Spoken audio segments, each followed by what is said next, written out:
সি মোৰ কাষতে শুই আছিল, যাৰ লগত মোক ৰাতিটো কটাবলৈ পঠোৱা হৈছিল। ইয়াৰ পৰা পলাই যোৱাৰ এটা ভাল সুযোগ পাইছিলোঁ। এই কামটো ইমান সহজ নহয় বুলি হৃদয়ত ভয় এটা আছিল। তেতিয়া মই ভাবিলোঁ যে যিসকল লোকৰ আস্থা মই এতিয়ালৈকে জিকিছোঁ, তেওঁলোকে মোক সন্দেহ নকৰিব। এই ব্যক্তিজনক মই ৰাতি বেছিকৈ মদ খাবলৈ দিছিলোঁ, গতিকে তেওঁ সাৰ পোৱা চিন্তা মোৰ নাছিল। লাহে লাহে কোঠাটোৰ দুৱাৰখন খুলি ওলাই আহিলোঁ। সেই ব্যক্তিজনে ইয়াত অকলে বাস কৰিছিল। এটা এপাৰ্টমেণ্ট আছিল, য'ত তেওঁৰ এটা সৰু ফ্লেট আছিল। গতিকে ইয়াৰ পৰা ওলাই অহাটো মোৰ বাবে কঠিন নাছিল। এই ব্যক্তিজনৰ লগত মই বহুবাৰ ইয়ালৈ আহিছিলোঁ, গতিকে মোৰ ওপৰত কোনো সন্দেহ থাকিব নোৱাৰে। এইবাৰ পলাই যাম কাৰণ মই আৱেগৰ সলনি যুক্তি ব্যৱহাৰ কৰিলোঁ। এইবাৰ মই ভালদৰে চিন্তা কৰি সম্পূৰ্ণ পৰিকল্পনা এটা কৰি লৈছিলোঁ। আছিলোঁ এগৰাকী ব্যৱসায়ী মহিলা। মোক 15 বছৰ বয়সত মোৰ সতীয়া মায়ে বিক্ৰী কৰিছিল। মোক কিনি দিয়া এগৰাকী লোক আছিল, যিয়ে মোক ব্যৱসায়ত সোমাই দিছিল।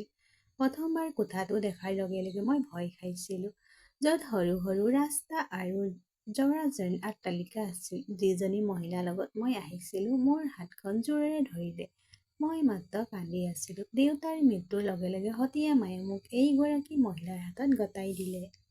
মই যাবলৈ মান্তি হোৱাৰ মায়ে মোৰ গালত জোৰেৰে চৰ মাৰি সেই মহিলাগৰাকীৰ হাতত গতাই দিলে।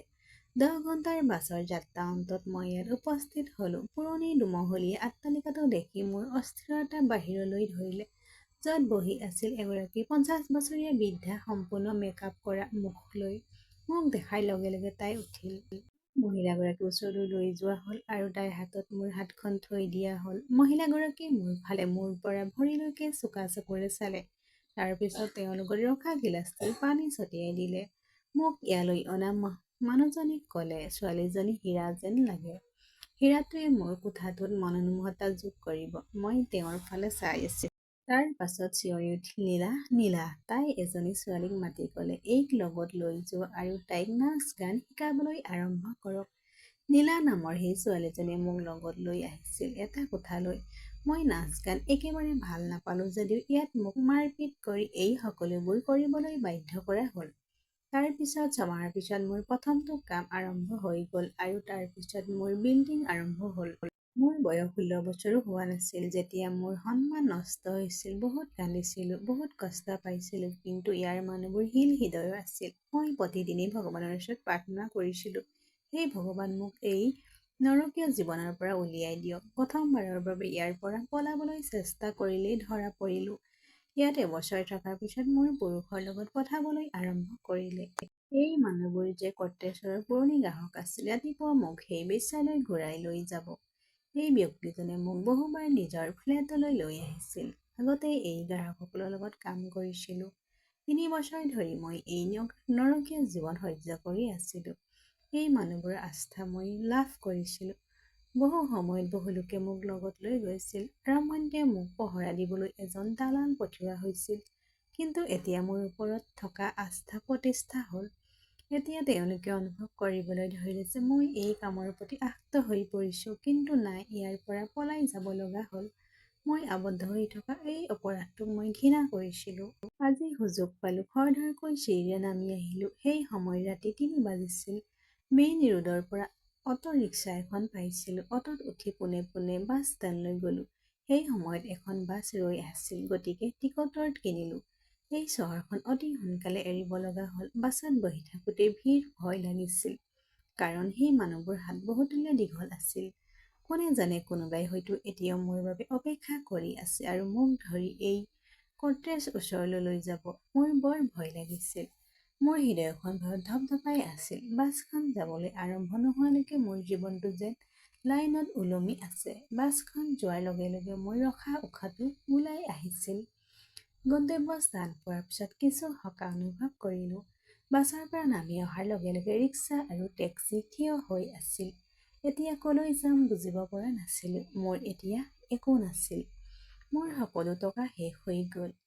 যিজনৰ ফ্লেটৰ পৰা লৈ পলাই আহিছিলোঁ, তেওঁৰ পাছত মাত্ৰ অলপ টকা পোৱা গ'ল।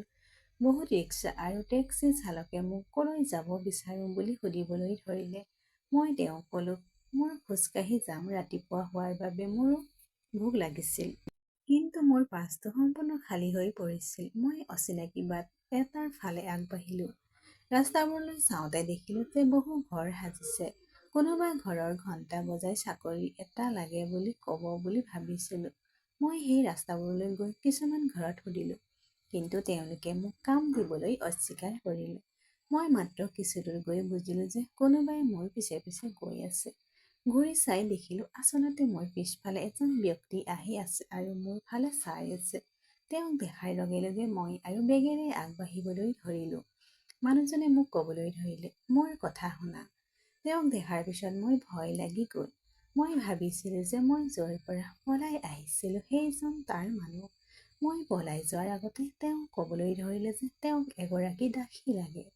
হয়তো তেওঁ শুনিছিল যে মই মানুহক কাম বিচাৰিছোঁ।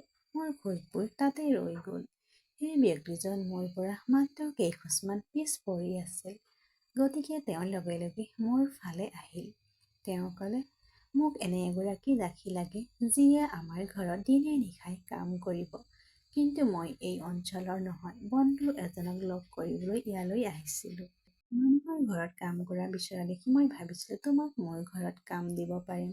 সেই মানুহজনক ভালদৰে চাবলৈ ধৰিলোঁ আৰু ভাবিবলৈ ধৰিলোঁ যে তেওঁ মিছা কথা কৈছে নে সঁচা কথা কৈছে। কিন্তু সত্যটো আছিল যে সেই সময়ত মোৰ কামৰ অতি প্ৰয়োজন আছিল। মই তেওঁক সুধিলোঁ, আপুনি ক'ত থাকে? তেওঁ ক'লে, মোৰ ঘৰটো কিছু দূৰত। মোৰ লগত আহিলে মোৰ ঘৰটো দেখুৱাব পাৰিম। কিছু দেৰি মই ভাবি থাকিলোঁ কি কৰিব লাগে বা কি নকৰিব লাগে। তাৰ পিছত ভাবিলোঁ মই গুচি যাম। মই ক'লোঁ, ঠিক আছে। ময়ো তাৰ লগত খোজকাঢ়িবলৈ ধৰিলোঁ। মেইন ৰোডত উপস্থিত হৈ টেক্সি চালকজনক ৰখাই ঘৰৰ ঠিকনা বুজাবলৈ ধৰিলোঁ। মই আচৰিত চক এটা পালোঁ।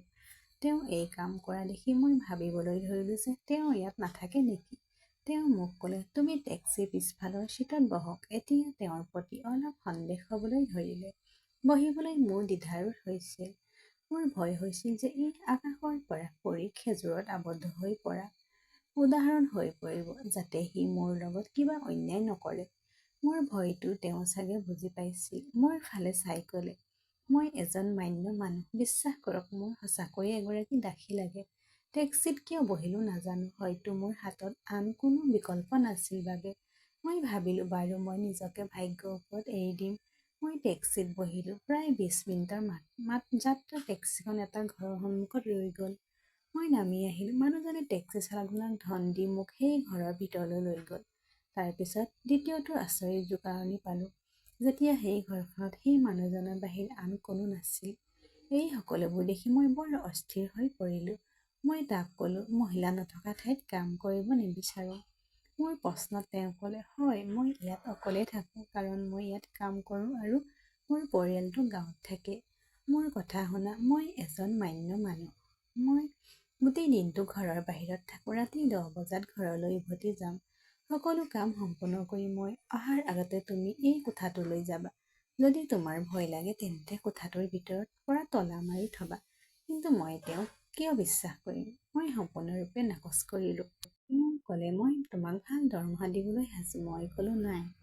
মই ইয়াত কাম কৰিব নিবিচাৰোঁ। এই বুলি কৈ মই তাইৰ ঘৰৰ পৰা উভতি আহিলোঁ। সেই সময়ত দুপৰীয়া আছিল আৰু এই অঞ্চলটো জনশূন্য আছিল। মই সেই ব্যক্তিজনৰ ঘৰৰ পৰা আহিছিলোঁ। তথাপিও সমস্যা আছিল যে মই ক'লৈ যাম।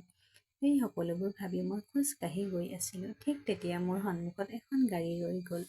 সেই গাড়ীখনত কিছুমান স্থগিতকাৰী বহি আছিল। এজনে ক'লে, গাড়ীৰ পিছফালে দুৱাৰখন খুলি ছোৱালীজনীক জোৰকৈ গাড়ীত উঠাই দিয়ক। এই কথা শুনি মই দৌৰি আহিলোঁ। সেই গাড়ীখনে মোৰ পিছে পিছে যাবলৈ ধৰিলে। এটা ঘৰৰ ওচৰলৈ দৌৰি গৈ দুৱাৰত খুন্দা মাৰিবলৈ ধৰিলোঁ। দুৱাৰখন খুব জোৰেৰে খুন্দা মাৰি চিঞৰিবলৈ ধৰিলোঁ, দুৱাৰখন খুলি দিয়ক, মোক বচাওক। গাড়ীখন মোৰ ওচৰতে ৰৈ গৈছিল। তাৰ পৰা ওলাই আহিল এজন যুৱক। মই আকৌ দুৱাৰত বাজিবলৈ ধৰিলোঁ। ডেকাজন মোৰ ওচৰলৈ অহাৰ সময়লৈকে দুৱাৰখন খোল খাইছিল। সেই ব্যক্তিজনে মোৰ ফালে আচৰিত হৈ চাই আছিল। মই ভয়ংকৰভাৱে ভয় খাই লগে লগে তেওঁৰ পিছফালে লুকাই পৰিলোঁ। মই ক'লোঁ, এই মানুহবোৰে মোক জোৰকৈ নিজৰ গাড়ীত উঠাব বিচাৰে। বাহিৰত থিয় হৈ থকা গুণ্ডাবোৰে ক'বলৈ ধৰিলে, এই ছোৱালীজনী আমাৰ হাতত গতাই দিয়ক, নহ'লে আপুনি ফল ভোগ কৰিব। কিন্তু সেই ব্যক্তিজন অতি স্বাভাৱিকতে থিয় হৈ আছিল, যাৰ আঁৰত মই লুকাই আছিলোঁ। সি ক'বলৈ ধৰিলে, আপুনি যদি আপোনাৰ নিৰাপত্তা বিচাৰে তেন্তে উভতি যাওক আৰু মোক ইয়াত আৰু দেখা নাপাব। নহ'লে মই তোমালোকক যি কৰোঁ তোমালোকে নিজৰ মুখখনো চিনি নাপাব। এই সকলোবোৰ কৈ সি পকেটৰ পৰা কাৰ্ড এখন উলিয়াই দেখুৱাই দিলে। সেই মানুহজন আছিল এজন পুলিচ অফিচাৰ। কাৰ্ডখন দেখাৰ লগে লগে দুষ্কৃতিকাৰী কেইটা তাৰ পৰা পলাই গ'ল। যেতিয়া তেওঁ গাড়ীখন বহু দূৰৈ গ'ল, মানুহজনে মোৰ ফালে চাবলৈ ধৰিলে। ঘূৰি আহি ক'লে, আপুনি ইচ্ছা কৰিলে যাব পাৰে আৰু সুধিলে মই আপোনাৰ ঘৰলৈ লৈ যাম। তেওঁ মানৱীয়তা দেখি মোৰ লাজ লাগিল। সঁচাকৈ এজন ধুনীয়া মানুহ আছিল আৰু লগতে এজন আৰক্ষী বিষয়াও আছিল। তেওঁৰ ঘৰত যিমানেই আৰামত থাকিব পাৰিলোহেঁতেন, মই হয়তো আন ক'তো নিৰাপদ নহ'লহেঁতেন। মই তাইক ক'লোঁ, মোৰ ইয়াত কোনো নাই। মই চাকৰি বিচাৰি গাঁৱৰ পৰা ইয়ালৈ আহিছোঁ। মই তেওঁৰ ঘৰত কাম আৰম্ভ কৰিলোঁ। আচলতে ৰাতিপুৱা সাৰ পোৱাৰ লগে লগে গৈ ব্ৰেকফাষ্ট কৰি ৰাতি 10 বজাতহে উভতি আহিছিল। আগতে গোটেই দিনটো ঘৰত অকলে আছিলোঁ। ৰাতি তেওঁ অহাৰ আগতে মই ৰাতিৰ আহাৰ খাই মোৰ ৰুমলৈ গৈছিলোঁ। তেওঁ খাদ্য পাকঘৰত আছিল। হাতেৰে খোৱা বস্তু উলিয়াই আনিছিল। এদিন ৰাতিপুৱা কোঠাটোৰ পৰা ওলাই আহোঁতে তাই কোঠাৰ পৰা সমনীয়া আহি থকা শুনিলোঁ। মানে আজি সি ঘৰতে আছিল। কিন্তু সি কিয় সমনীয়াক আহি আছিল? প্ৰথমতে তেওঁৰ ৰুমলৈ গৈ এবাৰ চকুৰ ফুৰাই কথা ভাবিলোঁ। তাৰ পাছত ভাবিলোঁ মই কিয় তাৰ ৰুমলৈ আহিলোঁ।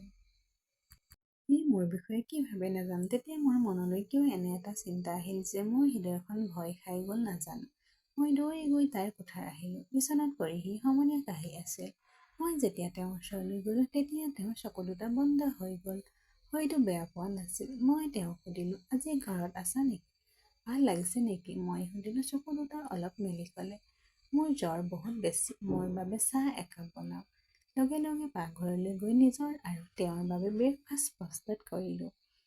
তাই ব্ৰেকফাষ্ট আৰু চাহ লৈ তাইৰ ৰুমলৈ লৈ টেবুলত থৈ দিলে। দুদিন ধৰি তেওঁৰ তীব্ৰ জ্বৰ আছিল। মই তেওঁৰ বৰ যত্ন লৈছিলোঁ। এইকেইদিন আমিও কিছু কথা বতৰা পাতিবলৈ ধৰিলোঁ। তেওঁ ক'লে, তুমি বৰ ভাল। মোৰ অসুস্থতাৰ সময়ত তুমি মোৰ বহুত যত্ন লৈছা। সেই মানুহজন ভাল আছিল। তেতিয়া মই তেওঁক ভয় কৰা নাছিল। মোৰ পৰিয়ালৰ কথা তেওঁ মোক সুধিলে, আপুনি ক'ৰ পৰা? আপোনাৰ ঘৰ কোন আছে? মই তাক কৈ থাকিলোঁ সকলো মিছা। ৰাতি 12 বজালৈকে ঘৰলৈ উভতি নাহিলে মই তেওঁৰ বাবে চিন্তা কৰিবলৈ ধৰিলোঁ। আৰক্ষীৰ কামত দুৰ্ঘটনা সাধাৰণতে দেখা যায়। এই সকলোবোৰ কথা ভাবি মোৰ হৃদয়খন আতংকী হৈ পৰিছিল। হয়তো মই তেওঁক ভাল পাবলৈ আৰম্ভ কৰিছিলোঁ। বহি থাকিল তাৰ বাবে অপেক্ষা কৰি। ৰাতি 2 বাজিছিল যদিও ঘূৰি নাহিল। মই ভয় খাই আছিলোঁ। কি কৰিম বুলি ভাবি মই কান্দিবলৈ ধৰিলোঁ। লাহে লাহে ৰাতি 3 বাজিছিল। মোৰ অৱস্থা বেয়া আছিল। কান্দি আছিলোঁ। এনেতে বাহিৰত দুৱাৰখন খোলাৰ শব্দ আহিল। মই খৰধৰকৈ তেওঁৰ ওচৰলৈ আহিলোঁ। কিন্তু তেওঁক আঘাতপ্ৰাপ্ত অৱস্থাত দেখি মই চিন্তিত হৈ পৰিলোঁ। বাহুত আঘাত পাইছিল কৈছে। মই তেওঁৰ কাষতে কান্দিবলৈ ধৰিলোঁ আৰু আতংকিত হৈ গ'লোঁ। কি হ'ল তোমাৰ? আৰু এই আঘাত কেনেকৈ পালা? ক'ত আছিলা? কিমান দেৰি তোমাৰ বাবে চিন্তিত আছিলোঁ। এটা উশাহতে কিমান প্ৰশ্ন সুধিলোঁ নাজানো। তেওঁ অলপ পিছুৱাই গ'ল। তেতিয়া মোৰ ভুলটো বুজিল। তেওঁ ক'লে, মোৰ কাম এনেকুৱাই, চিন্তা নকৰিবা। মই মোৰ ৰুমলৈ গ'লোঁ। গোটেই ৰাতিটো মোৰ নিজৰ ওপৰত দুখ লাগিল। কিন্তু ৰাতিপুৱা সাৰ পাই টেবুলত বহি ব্ৰেকফাষ্ট কৰি আছিল। মোক দেখি সি হাঁহিবলৈ ধৰিলে। তেওঁ ক'লে, আহা বহা, ব্ৰেকফাষ্ট কৰা। ময়ো তোমাৰ বাবে প্ৰস্তুত কৰিছোঁ। মই ক'লোঁ, যদি ইমান আঘাত পাইছে তেন্তে কিয় কৰিলে? মোক ক'ব পাৰিলেহেঁতেন। তেওঁ সুধিলে, কি অধিকাৰেৰে? তাৰ প্ৰশ্ন মই মনে মনে থাকি তাৰ ফালে চাবলৈ ধৰিলোঁ। সি মোৰ ফালে বৰ মন দি চাই আছিল। তাৰ পিছত ক'লে, ইয়াত বহা, মই তোমাৰ লগত কিবা এটা কথা ক'ব বিচাৰোঁ। প্লেটৰ ব্ৰেকফাষ্ট লৈ তেওঁ ক'লে, প্ৰথমে ব্ৰেকফাষ্ট কৰা। তাৰ কথা শুনি মই মনে মনে ব্ৰেকফাষ্ট খাবলৈ ধৰিলোঁ। সি কেৱল মোৰ ফালে চাই আছিল। ব্ৰেকফাষ্ট খোৱাৰ পিছত তেওঁ ক'লে, মই তোমাক বহুত ভাল পাবলৈ আৰম্ভ কৰিছোঁ। তেওঁ ক'লে, মই নাভাবোঁ যে মই আৰু ঘৰত থাকি তোমাৰ পৰা আঁতৰি থাকিব পাৰিম। গতিকে তোমাক বিয়া কৰালে ভাল হ'ব। মোৰ ইচ্ছা, বিয়া পাতিবলৈ মোৰ পৰিয়ালৰ অনুমতি আছে। এতিয়া কোৱা, তোমাৰ পৰিয়ালক কেতিয়া লগ পাম? এই প্ৰশ্নত মই স্তম্ভিত হৈ পৰিলোঁ। মই তেতিয়া তেওঁক সঁচা কাহিনী ক'লোঁ। মই তাক ক'লোঁ, মোৰ সতীয়া মায়ে মোক জোৰকৈ মানুহ এজনক বিক্ৰী কৰি দিছিল। সি মোক দেহ ব্যৱসায়ীকাৰী বেশ্যাত বিক্ৰী কৰিছিল। তাত মোৰ সিহঁতে দেহ ব্যৱসায়ত লগালে। মই তাৰ পৰা বহুবাৰ পলাব বিচাৰিছিলোঁ, কিন্তু নোৱাৰিলোঁ। বহু বছৰৰ পিছত মই এই নৰক যন্ত্ৰণাৰ পৰা পলাই আহিছোঁ। এতিয়া তোমাৰ কথা, মোক বিয়া কৰা নে নকৰা? তুমি মোৰ কাম নিদিবা বুলি মই মিছা মাতিছিলোঁ, কাৰণ মোৰ এই চহৰত অচিনাকি। মই মাত্ৰ নিজৰ আশ্ৰয় আৰু নিৰাপত্তা বিচাৰিছিলোঁ। মই আকৌ সেই নৰক যান্ত্ৰণাত যাবলৈ বিচৰা নাই। সেই ভয়তে মই একো কোৱা নাছিলোঁ। মোৰ ক্ষমা কৰিবা। সি মনে মনে মোৰ কথা শুনি আছিল। তাৰপিছত ক'লে, আপুনি যদি আপত্তি নকৰে তেন্তে কাইলৈ বিয়া কৰাওঁ। ময়ো সন্মতিস্বৰূপে মূৰ দুপিয়াই দিলোঁ আৰু ময়ো বহুত সুখী হ'লোঁ। অৱশেষত মই এটা সন্মানৰ জীৱন পাবলৈ ওলাইছোঁ, যিটো আমাৰ বহু ছোৱালীয়ে হৃদয়ত কামনা কৰে। কিন্তু আমি এই হেঁপাহ হৃদয়ত ৰাখি জীৱনটো কটাওঁ। ইমান সন্মানীয় জীৱন আমাক কোনেও নিদিয়ে। মই কোন সেই সঁচা কথা ক'লে সি মোক ঘৃণা কৰিবলৈ আৰম্ভ কৰিব ভাবিছিলোঁ। পিছদিনা সেইজন ব্যক্তি অৰ্থাৎ উদিতৰ লগত বিয়া পাতিলোঁ। উদিতক লৈ বৰ সুখী আছিলোঁ। মোৰ বহুত যত্ন লৈছিল।